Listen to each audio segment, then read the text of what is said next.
सुर्खियों में बना रहने वाला भिवंडी शहर में टोरेंट पावर कंपनी। हम आपको बता दें कि सोशल मीडिया पर बहुत तेजी से एक वीडियो वायरल हो रहा है। टोरेंट पावर कंपनी के इस वीडियो में विशेष तौर पर आपको बता दें कि जहां भिवंडी शहर में टोरेंट पावर कंपनी को लेकर कई राजनीतिक दल, कई संस्था के लोग विशेष तौर पर इस लॉकडाउन में इस तरह के मनमानी कारोबार का आरोप लगाया है, उसे कहीं न कहीं टोरेंट पावर कंपनी इस वीडियो के माध्यम से क्लियर करती हुई दिखाई दे रही है।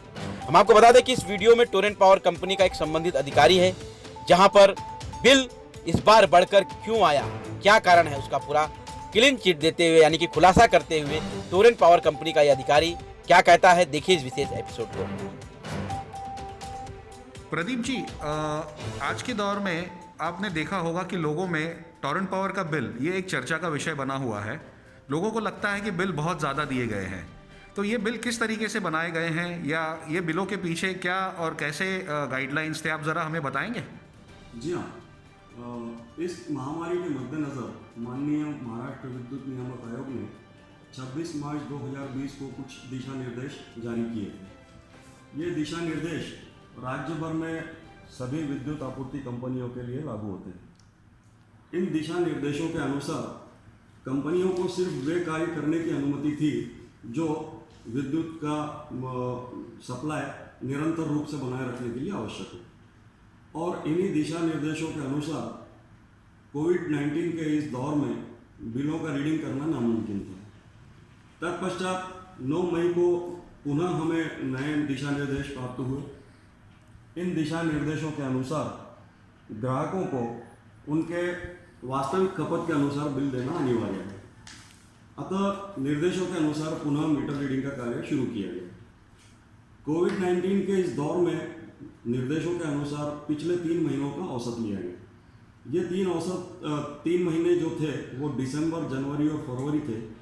सामान्यतः ठंड का मौसम होने की वजह से इन महीनों में विद्युत की खपत कम होती है। अभी जो बिल दिए गए हैं वो उनकी पिछली रीडिंग और वर्तमान रीडिंग के अंतर से आए हुए खपत के आधार पर वास्तविक तौर पर बनाए गए हैं। इन बिलों का आकलन आयोग के निर्देशानुसार किया गया है। जो बिल ज़्यादा लग रहे हैं वास्तव में वो ज़्यादा नहीं है। ग्राहकों को ये समझना होगा कि जो अवधि है उनके बिलों की वो या तो 90 दिन है या 60 दिन है।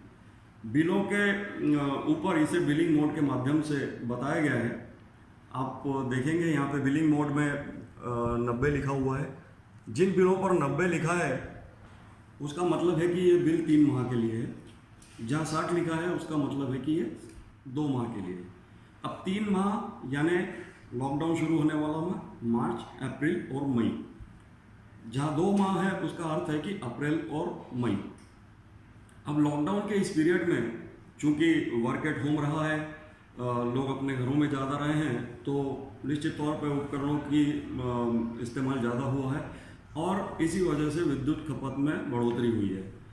यहाँ ये भी समझना आवश्यक है कि यदि हम इन महीनों को 2019 की खपत से तुलना करने जाएंगे तो वो भी सही नहीं होगा, क्योंकि उस दौरान वातावरण अलग था। इस दौरान घरों में जो लोग ज़्यादा रहे हैं, विद्युत उपकरणों का इस्तेमाल उन्होंने ज़्यादा किया है। तो बिल ज़्यादा है यह धारणा गलत है। कुछ लोग ये भी बात कर रहे हैं कि हमारा मीटर तेज है। यह कतई नहीं है। उन्हें इस बात पर ध्यान देना होगा कि ये वही बिल हैं, वही मीटर हैं जो उनके परिसर में पहले से लगे हुए हैं। टोरेंट पावर लिमिटेड ने कहीं भी किसी भी मीटर का बदलाव नहीं किया है।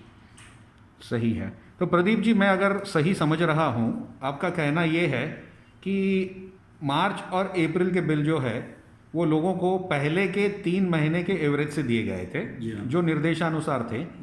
उसके बाद मई में जो है उनकी रीडिंग ली गई है और रीडिंग के अनुसार बिल दिए गए हैं ना। चूँकि ये रीडिंग जो है या तो 60 दिन का हुआ है या 90 दिन का हुआ है। लॉकडाउन की वजह से बीच में नहीं हो पाया था। मार्च के बाद सीधा मई में हुआ, फरवरी के बाद सीधा मई में हुआ, तो लोगों को 60 या 90 दिन के एक साथ बिल आए हुए हैं जी।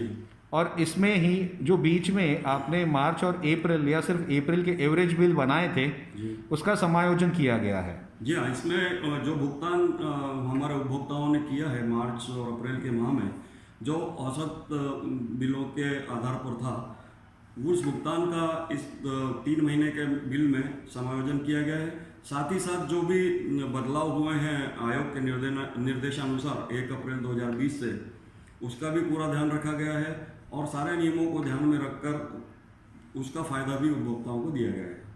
धन्यवाद, धन्यवाद प्रदीप जी। जी। प्रदीप जी, एक विषय यह भी है कि टैरिफ में चेंज आया है, दरों में वृद्धि हुई है, क्या ये बात सच है? माननीय आयोग के द्वारा बिलों के दरों में बदलाव अवश्य किया गया है, लेकिन कोई वृद्धि नहीं हुई है। आयोग ने मल्टीलेयर टैरिफ ऑर्डर एक जारी किया था, MYT FY 2021 स्ट्रोक 24-25, जो दिनांक 30 मार्च 2020 को जारी किया गया और 1 अप्रैल से लागू किया गया। संक्षेप में यदि समझा जाए तो राज्य में अगले 5 वर्षों के लिए बिजली शुल्क में 8% की कटौती की गई है। यहाँ आप देख सकते हैं, इसकी सूचना भी जारी की गई थी।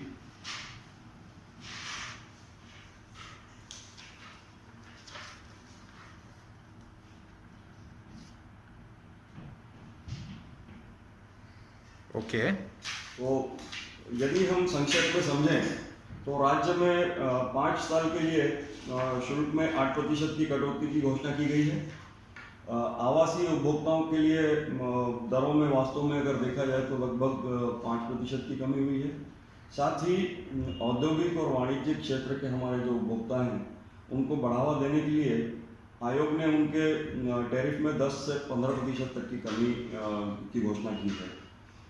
श्रेणीवार टैरिफ चार्ट हमारे सभी उपभोक्ता केंद्रों पर उपलब्ध हैं, वहाँ से प्राप्त किए जा सकते हैं। चेतन जी, यहाँ पे मैं एक चीज़ बताना चाहूँगा कि इस कठिन दौर में कई उपभोक्ताओं ने ऑनलाइन सेवाओं का लाभ उठाया है और ऑनलाइन भुगतान किया है। यहाँ मैं अपने सभी उपभोक्ताओं से अपील करना चाहूँगा कि वे हमारी इन ऑनलाइन सुविधाओं के साथ जुड़ें। हमारा वेबसाइट connect.torrentpower.com है और mobile application Torrent power connect उपलब्ध है। इसे डाउनलोड कीजिए, रजिस्टर कीजिए अपने आप को, और ना सिर्फ बिल भुगतान अपितु आपकी पावर से रिलेटेड कोई समस्या हो, नया कनेक्शन का रिक्वेस्ट देना हो, नाम बदलवाना हो, ये सारी सुविधाओं का आप लाभ जो है हमारी इन दोनों सुविधाओं के साथ उठा सकते हैं। अंत में इन कठिन दौर में हमारा समर्थन करने के लिए, हमें सहयोग देने के लिए मैं सभी उपभोक्ताओं का हृदय से धन्यवाद देता हूं और आपसे निवेदन करता हूं कि अपना ख्याल रखें, अपने परिवार का ख्याल रखें और सुरक्षित रहें। Thank you Pradeep ji, thank you. आपसे जानकारी मिलकर हमें बहुत खुशी हुई। Thank you. धन्यवाद चेतन। आज के लिए फिलहाल इतना ही, कल फिर मिलेंगे किसी नए खबर के साथ। तब तक के लिए हमारा चैनल सब्सक्राइब करें, जनता की आवाज टीवी न्यूज। धन्यवाद।